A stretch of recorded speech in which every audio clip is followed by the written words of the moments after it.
Baik, Assalamualaikum warahmatullahi wabarakatuh. Perkenalkan, saya Rama Mariani dari Program Studi Bisnis Digital Fakultas Teknologi dan Bisnis Universitas Yatsi Madani. Baik, adanya saya di sini ialah untuk berbagi pemahaman mengenai pengantar pemrograman mobile dan memahami bagaimana perbedaan antara aplikasi native, hybrid, dan cross-platform. Baik, yang pertama kita akan mengulas tentang apa sih pemrograman mobile itu. Pemrograman mobile merupakan proses pengembangan perangkat lunak yang ditujukan untuk dijalankan kepada perangkat mobile itu sendiri seperti smartphone, tablet, atau wearable device. Biasanya aplikasi yang dikembangkan ini dioptimalkan untuk antarmuka sentuh atau responsif dan dapat berjalan pada berbagai sistem operasi mobile, misal Android atau iOS. Kemudian, jenis aplikasi dan platform pengembangan dari pemrograman mobile. Yang pertama dari segi jenis aplikasi, ada aplikasi utilitas, enterprise, hiburan, dan e-commerce. Apa sih aplikasi utilitas? Aplikasi utilitas itu sendiri adalah perangkat lunak yang berfungsi untuk mengelola serta memelihara sumber daya komputer, contohnya antivirus, program pemulihan data, dan sebagainya. Yang kedua, enterprise. Enterprise ini contoh aplikasinya Microsoft Dynamics. Dia itu mengelola manajemen bisnis. Biasanya masih ada kaitannya dalam bisnis atau perusahaan. Kemudian ada jenis aplikasi hiburan seperti yang kita tahu ya, yang aplikasi-aplikasi hiburan yang sering kita pakai seperti TikTok, Spotify, Netflix, Mobile Legends kalau dari segi game dan aplikasi hiburan lainnya. Kemudian yang terakhir dari jenis aplikasi ada e-commerce. E-commerce ini juga sering kita pakai untuk sehari-hari seperti Shopee, Tokped, Lazada, bahkan TikTok pun sekarang sudah memiliki e-commerce sendiri yang berkolaborasi dengan Tokopedia. Kemudian ada platform pengembangan dari mobile. Dan ini masih ada kaitannya dengan materi selanjutnya nanti yang akan kita bahas, yaitu tentang native, hybrid, dan cross platform. Nah, platform pengembangannya di sini itu sama, ada 3 jenis, dan di sini ada native, hybrid, atau cross platform. Dan nanti akan kita jelaskan 3 poin ini di materi selanjutnya. Kemudian lanjut pada perbedaan pengembangan aplikasi mobile dan web. Aplikasi mobile berjalan di perangkat mobile dengan antarmuka sentuh menggunakan hardware seperti kamera, sensor, dan GPS yang sering kita gunakan sehari-hari. Juga harus mengatasi perbedaan perangkat keras dan sistem operasi. Sedangkan aplikasi web, dia berjalan di browser dan biasa dirancang untuk penggunaan desktop atau perangkat mobile dengan tampilan yang responsif. Bedanya, kalau aplikasi web tidak memiliki akses langsung ke beberapa fitur hardware perangkat. Perangkat keras, maaf ya, ini ada typo sedikit. Kemudian kita membahas dampak dari pemrograman mobile ini, apa sih dampaknya? Dan di sini saya mencantumkan ada 3 dampak. Dampak bisnis, dari segi gaya hidup, dan dari segi transformasi digital. Dampak pemrograman mobile dari segi bisnis itu membuka peluang bagi perusahaan untuk berinovasi dalam menyediakan layanan seperti e-commerce, mobile banking, dan on-demand service. Dampak dari segi gaya hidup yaitu bisa memudahkan akses informasi pengguna secara cepat, bisa kapan saja dan di mana saja, mulai dari berita, media sosial, hingga layanan kesehatan pun sekarang sudah mulai beralih ke digital.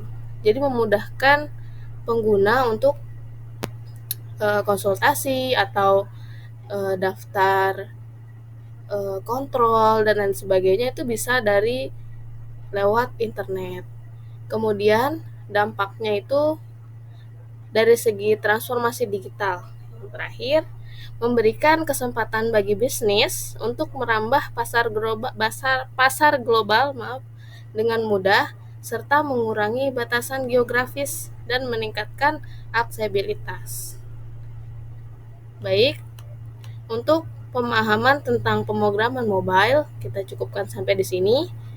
Kita melanjut ke materi selanjutnya, yaitu perbedaan aplikasi native, hybrid, dan cross-platform. Yang pertama, kita ulas mengenai native.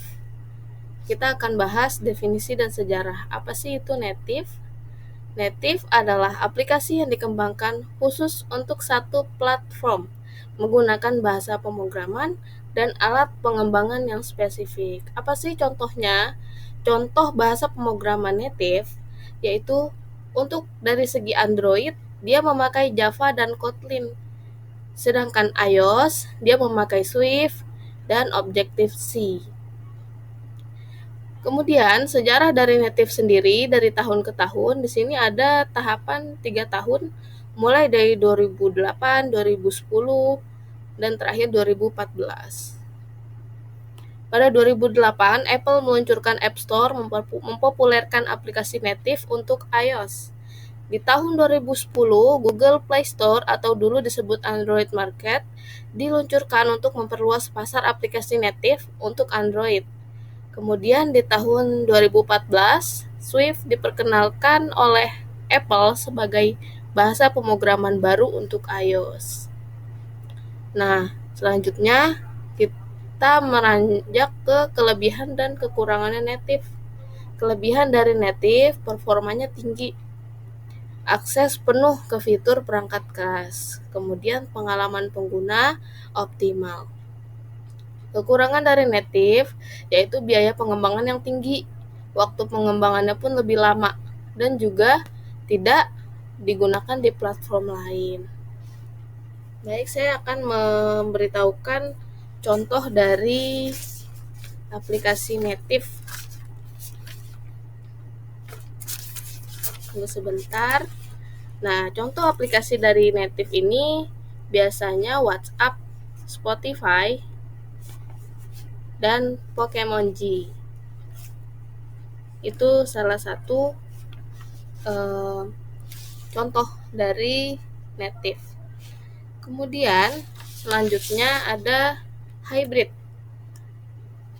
Definisi hybrid yaitu aplikasi yang dikembangkan menggunakan web.